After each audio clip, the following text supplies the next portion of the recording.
Click Chart to access Patient Chart. On the bottom of the screen, you will be able to change to Existing.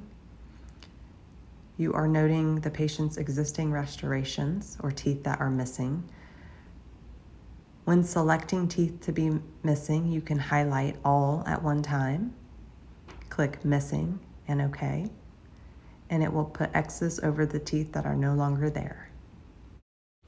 The buttons found on the right side of the screen are utilized for existing or proposed recommendations. Beside each button has a drop-down menu where you can choose other services in the same category. For the posterior and anterior composites, there will not be a drop-down menu. You will click on the button itself to click the services that will be utilized. For example, here's tooth number 2. You will click Composite P for a posterior restoration. Once you click the button, a new window will appear. This is where you will note the surface of the existing restoration or the proposed restoration. When selecting the surfaces, they will highlight yellow. Click Save, and the changes will appear on the patient chart. Another example will be a crown on tooth number 3. We will go to the Crown Quick button, click, make sure it says Existing, and press OK.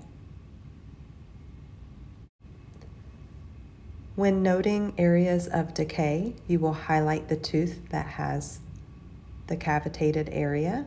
On the right-hand side of the screen, you will click the Decay Quick button, note the surface of decay noted, and then it will appear on the patient chart.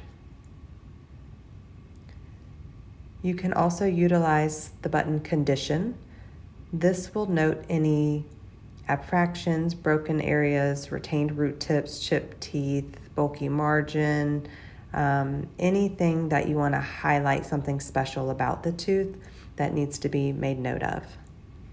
Most conditions will ask for the surface of the tooth so they can make the note on the chart screen. For example, tooth number 12, we are going to note that an area is broken.